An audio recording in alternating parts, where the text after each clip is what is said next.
ಜಿ5 ಇರುವಾಗ ನೀವು ನಿಮ್ಮ ನೆಚ್ಚಿನ ಶೋಗಳನ್ನ ಎಂದಿಗೂ ಮಿಸ್ ಮಾಡಿಕೊಳ್ಳುವುದಿಲ್ಲ. ಅದು ಸಂಪೂರ್ಣ ಉಚಿತವಾಗಿ. ನಿಮ್ಗೇನು ಗೊತ್ತಿಲ್ವೋ ಅಥವಾ ಖುಷಿಗೆ ಎಲ್ಲಾನು ಮರ್ತ್ಬಿಟ್ಟಿದಿರೋ? ಅನು, ನಿಜವಾಗ್ಲೂ ನನಗೇನು ಗೊತ್ತಾಗ್ತಿಲ್ಲ. ಸರ್, ನೆನಪು ಮಾಡ್ಕೊಳ್ಳಿ. ಅನು, ಪ್ಲೀಸ್ ನೀನೇ ಹೇಳು. ನನಗೇನು ಗೊತ್ತಾಗ್ತಿಲ್ಲ. ಹಾಗಾದ್ರೆ ನೀವು ಮಾಡೋ ಪ್ರಾಮಿಸಸ್ ಎಲ್ಲ ಸುಳ್ಳು ಅಂತ ಆಯಿತು. ಅನು, ನಾನು ಯಾವತ್ತಾದರೂ ಕೊಟ್ಟು ಮಾತಿಗೆ ತಪ್ಪಿದ್ದೀನ ಹೇಳು? ಬೇರೆಯವರು ಕೊಟ್ಟ ಮಾತನ್ನು ನೀವು ತಪ್ಪಲ್ಲ, ಆದರೆ ನನಗೆ ಕೊಟ್ಟಿರೋ ಮಾತನ್ನು ನೀವು ಯಾವತ್ತೂ ಉಳಿಸ್ಕೊಂಡಿಲ್ಲ. ಅನು, ನನ್ನ ತಪ್ಪು ಏನು ಅಂತ ಹೇಳು. ನಾನು ನೆನ್ಪು ಮಾಡ್ಕೊಳ್ಳೋಕೆ ಟ್ರೈ ಮಾಡ್ತಾಯಿದ್ದೀನಿ, ಆದರೆ ಒಂದಿಷ್ಟು ನೆನಪಾಗ್ತಿದೆ. ಕರೆಕ್ಟಾಗೇನು ನೆನಪಾಗ್ತಿಲ್ಲ. ನೀವು ಅಷ್ಟೆಲ್ಲ ಹಿಂದಕ್ಕೆ ಹೋಗೋ ಅವಶ್ಯಕತೆ ಇಲ್ಲ ಸರ್. ನೀವು ನನ್ನ ಮನೆಗೆ ಬಂದು ನನ್ನನ್ನು ಈ ಮನೆಗೆ ವಾಪಸ್ ಕರ್ಕೊಂಡು ಬರ್ತೀನಿ ಅಂತ ಹೇಳಿದ್ರಿ, ನೆನಪಿದೆಯಾ?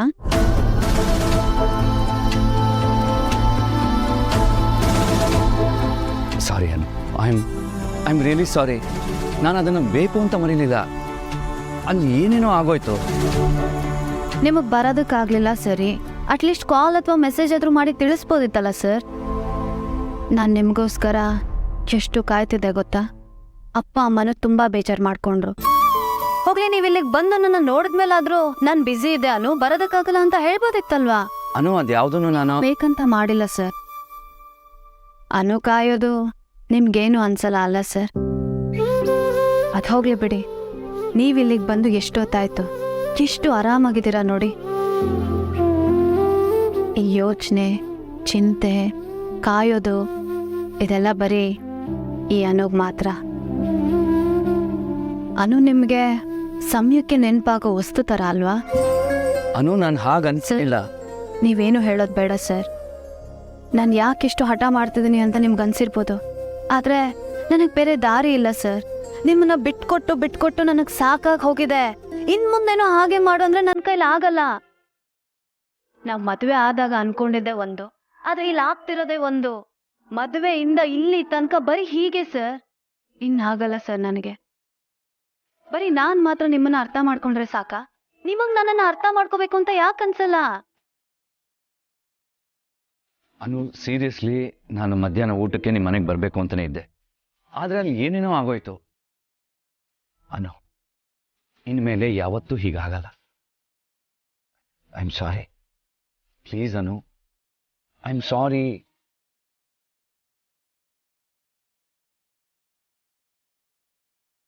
I am sorry Anu, please ನನ್ನ ಕ್ಷಮಿಸ್ಬಿಡು. I am sorry. ಸಾರಿ.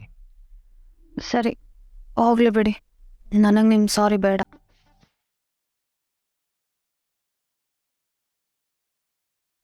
ಮತ್ತೆ ನನ್ನ ತಪ್ಪಿಗೆ ಶಿಕ್ಷೆ? ಶಿಕ್ಷೆ? ಏನು ಶಿಕ್ಷೆನ ಅನ್ಭವಿಸ್ತೀರಾ?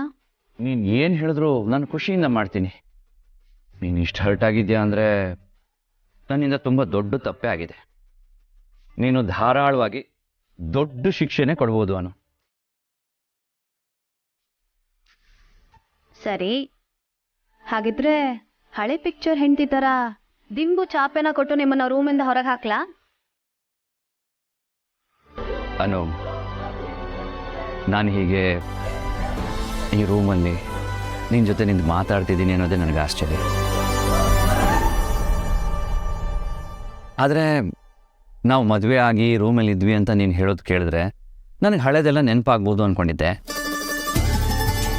ಆದರೆ ನೀನು ನನ್ನ ಹೊರಗೆ ಕಳಿಸ್ಬಿಟ್ರೆ ಹಳೆದೆಲ್ಲ ನೆನಪಾಗುತ್ತೋ ಇಲ್ವೋ ಅಂತ ಗೊತ್ತಾಗ್ತಿಲ್ಲ.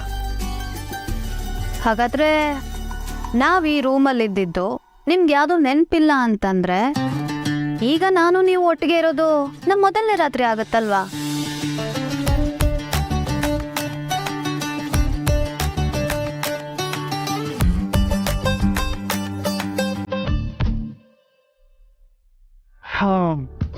How sad. ಮೊದಲನೇ ರಾತ್ರಿಲೇ ಆರ್ಯ ಅನು ಬೇರೆ ಬೇರೆ ಇರಬೇಕಾ?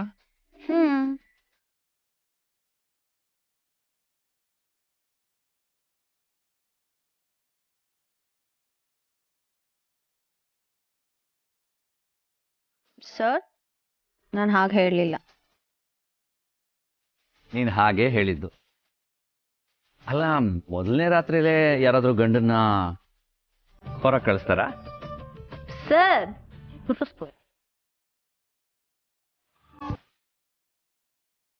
ಏ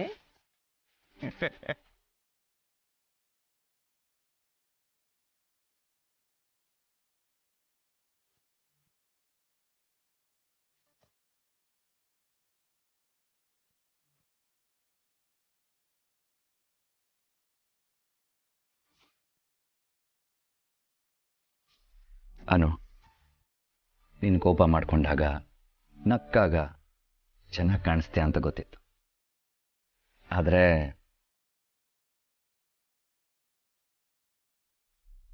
ನಾಚ್ಕೊಂಡಾಗ ಎಷ್ಟು ಚೆನ್ನಾಗಿ ಕಾಣಿಸ್ತ.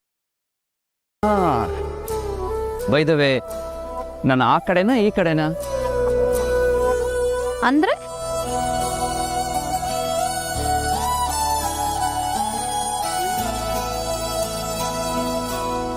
ಹಾಸಿಗೆಯಲ್ಲಿ ನಾನು ಆ ಕಡೆ ಮಲ್ಕೋತಿದ್ನ ಈ ಕಡೆ ಮಲ್ಕೋತಿದ್ನ ಅಂತ ನನ್ನ ನೆನಪಿಲ್ಲ, ಮರ್ತು ಹೋಗಿದೆ. ಅದಕ್ಕೆ ಕೇಳ್ತಿರೋದು. ಓ ಸರ್, ನನಗೂ ಮರ್ತು ಹೋಗಿದೆ. ಮರ್ತು ಹೋಗೋ ಕಾಯಿಲೆ ಇರೋದು ನನಗೆ. ಅದ್ಯಾವಾಗ ನಿನಗೆ ಟ್ರಾನ್ಸ್ಫರ್ ಆಯಿತು? ಸರಿ, ಬಾ ಕೂತ್ಕೋ. ಅನು, ನಾನು ಮರ್ತು ಹೋಗಿರೋದನ್ನೆಲ್ಲ ಒಂದೊಂದಾಗಿ ನಂಗೆ ನೆನ್ಪು ಮಾಡ್ತೀಯಾ? ನೆನ್ಪು ಮಾಡ್ತೀಯಾ? ಓ ಮೈ ಗಾಡ್, ಈ ಜಾಗ ಚೇಂಜ್ ಆದ್ರೆ ನಿದ್ದೆ ಬರಲ್ಲ ಅಂತ ಗೊತ್ತಿತ್ತು. ಈ ಸೂರ್ಯನ ಜಾಗದಲ್ಲಿ ಚಂದ್ರ ಬೆಳೆದ್ರು ನಿದ್ದೆ ಬರ್ತಿಲ್ವಲ್ಲ, ನನ್ ಆಗ್ತಾ ಇಲ್ಲ. ಒಳ್ಳೆ ತಲೆ ಮೇಲೆ ಕಲ್ಲು ಬಿದ್ದಾಗ ಆಗ್ತಿದೆ. ZEE5 ಆಪ್ ಡೌನ್ಲೋಡ್ ಮಾಡಿ ಎಲ್ಲಾ ಸಂಚಿಕೆಗಳನ್ನು ಸಂಪೂರ್ಣ ಉಚಿತವಾಗಿ ನೋಡಿ.